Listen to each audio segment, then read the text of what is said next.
손을 씻는 행위가 지닌 의미가 있다. 위생상의 의미다. 잘 알고 있는 바와 같이 손 씻기만으로도 상당 부분 건강을 유지할 수 있다. 위생상의 의미를 넘어서면 무언가를 그만둔다는 중의적인 의미와 만나게 된다. 보통은 더 이상 자신의 과오나 잘못을 반복하지 않겠다는 표현이기도 하다. 일례로 나는 이제 그 일에서 손 씻었다라고 이야기한다면 이제는 그 일을 하지 않는다는 것이기도 하고 그 분야에서 빠져나왔다는 것이기도 하다. 이른바 과거와의 단절이다. 그리고 이는 새로운 시작을 의미하기도 한다. 이와 같은 현상을 일컬어 변화라고도 하며 혁신이라고 하기도 한다. 이렇게 보면 변화와 혁신은 과거의 손을 씻는 것부터 시작된다고 해도 과언이 아니다. 개인에게 있어 과거의 손은 낡은 패러다임일 수도 있고 선입견이나 편견이 될 수도 있다. 자신만의 방식을 고집하거나 고수하는 것 역시 과거의 손에 해당된다.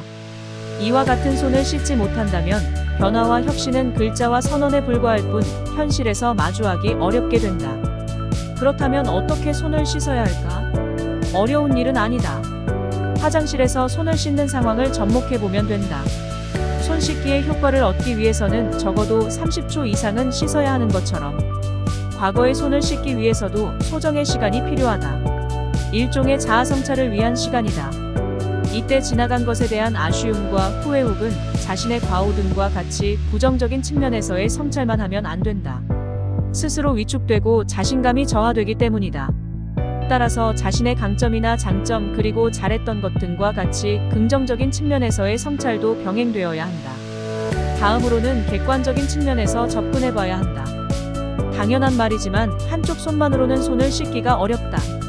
그래서 과거의 손을 씻기 위해서는 자신과 관계가 있거나 자신을 잘 알고 있는 이들의 손, 즉 다른 손길이 필요하다. 다소 어려울 수 있지만 이들로부터 객관적인 의견, 즉 피드백을 구해야 한다.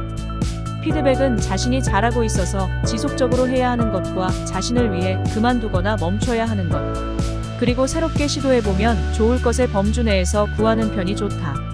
전반적으로 스스로에 대한 자아성찰과 피드백이 이루어졌다면 구체적인 내용으로 들어가 봐야 한다.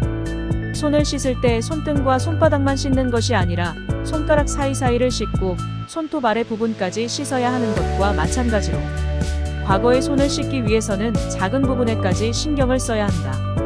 대개 하고 있는 일이나 관계적인 측면에서 발생하는 문제들은 사소하다고 생각하는 것에서 비롯되는 경우가 많기 때문이다. 그동안 부지불식간에 내뱉은 말이나 행동 등이 작은 부분에 해당된다. 아울러 손 씻기의 효과를 얻고자 한다면 물만 묻히고 나오는 것만으로는 어림도 없다. 비누 등과 같은 세정제를 사용해서 씻어야 효과가 배가 된다. 이는 변화와 혁신을 위해서는 외부의 자극도 필요하다는 것이다. 쉽게 선택할 수 있는 자극은 책이다. 시간과 예산 등에 비추어 보면 독서는 그야말로 가성비가 뛰어나다. 혹여 독서에 대한 부담이 있다면 대형 서점이나 도서관, 서가에 비치된 책들의 제목과 목차만 읽어보는 것도 도움이 된다. 마음 챙김에 중점을 둔 여행을 해보는 편도 좋다. 며칠씩 시간을 내거나 많은 비용을 들여야 하는 것도 아니다. 고속버스나 기차에 몸을 맡기고 반나절, 혹은 하루 정도 일상에서 벗어나 새로운 환경에 노출되어 보는 것만으로도 충분할 수 있다. 그리고 이제는 주변에서 어렵지 않게 접근해 볼 수 있는 교육이나 세미나 등에 참석해 보는 것도 효과적이다. 과거가 아닌 현재와 미래에 대한 주제들이 중심이 되기 때문이다. 이와 같은 방식으로 새로움을 접하게 되면 될수록 과거의 묵은 때는 한결 쉽게 씻겨진다. 물론 이와 같은 외부의 자극은 스스로의 의지와 결심이 필요한 부분이다. 이미 경험한 바와 같이 손을 씻고 나면 기분이 상쾌해진다. 새로운 것을 만지는 것에 있어서도 부담이 없다.